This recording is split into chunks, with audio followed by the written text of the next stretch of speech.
Gita chapter 10 verse 14। Arjun कहता है, केशव आप जो कुछ भी मुझसे कह रहे हैं उसे मैं पूर्णतः सत्य मानता हूं। हे भगवान, आपका वास्तविक स्वरूप कोई नहीं जान सकता। तब क्या बोला जा रहा है? अर्जुन अब पूर्ण श्रद्धा और समर्पण में है, जो कि जनक 3 वर्षों में पूर्ण समर्पण हो गया था, जुगलबंदी थी। और अर्जुन को कितने लगे? 10 चैप्टर लगे। अर्जुन अब पूर्ण श्रद्धा और समर्पण में है।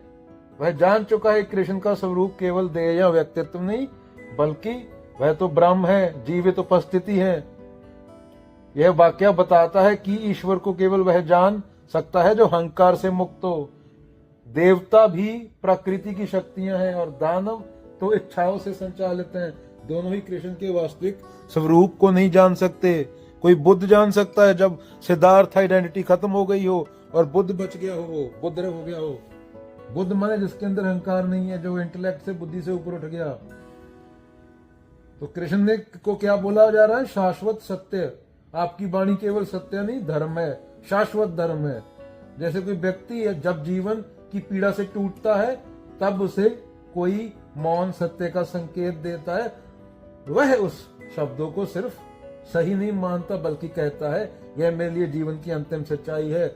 जैसे भगत सिंह के लिए आजादी बन गई थी, भगत सिंह का धर्म आजादी। तो भगत सिंह नास्तिक नहीं था, सबसे बड़ा आस्तिक भगत सिंह था, जो अपने से बड़ा कोई चीज उठा ले उसके ऊपर खुद को निशावर कर दे लोक भलाई के लिए।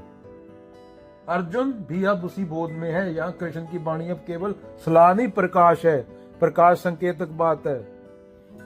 तो क्या बोला जा रहा है? ईश्वर को अनुभव किया जा सकता है पर समझा नहीं जा सकता। अर्जुन अब तर्क नहीं कर रहा है, वह श्रद्धा से देख रहा है, टोटल सरेंडर कर चुका है, क्योंकि तर्क यहाँ रुकता है, वहीं अनुभव शुरू होता है। तो अभी स्वामी विवेकानंद और रामकृष्ण परमहंस की बात ले लो। स्वामी विवेकानंद नरेंद्र नाथ थे बचपन में, एक तार्किक और वैज्ञानिक सोच वाले आदमी थे। नहीं, बचपन में एक आदमी कहाँ होता है, बचपन में बच्चे थे, तार्किक सोच वाले बच्चे थे, जो भी है। तो जब भी किसी संत को देखते पूछते कि आपने भगवान को देखा है, तो साधु चुप हो जाते, संत चुप हो जाते, क्योंकि नकली साधु थे। लेकिन उन्होंने रामकृष्ण परमहंस से यही सवाल पूछा, तो क्या बोले रामकृष्ण परमहंस? हाँ, मैंने देखा है, उतनी स्पष्टता से जितनी कि मैं अब तुमको देख रहा हूं, बल्कि उससे भी अधिक गहराई से। तो नरेंद्र थे, विवेकानंद बचपन में नरेंद्र थे, तो चुप हो गए। तर्क की दीवारें वहीं धीरे धीरे हिलने लगी। उन्हें महसूस किया ये केवल ज्ञानी नहीं है, साक्षात उस सत्य में स्थित है। जैसे कबीर, वहां सिर्फ मौन होता है, बार बार बोला है।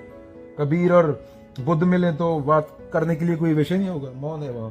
वो लोगों से बात करते हैं जब तो दोहे लिखते हैं, जब खुद से बात करते हैं तो राम कबीरा एक हुए हैं, वो मस्ती में गाते हैं।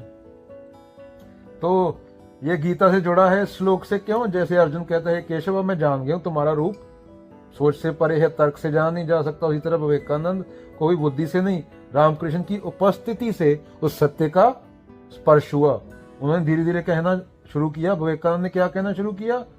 जो मेरी आत्मा को जान गया वही मेरा गुरु है। तो निचोड़ क्या है? सत्य को तर्क से नहीं, आत्मा से पहचाना जाता है। आत्मा माने सत्य, परमात्मा शब्द है, जितने मर्जी बोल लो, जो मर्जी, बात तो अनुभव की है।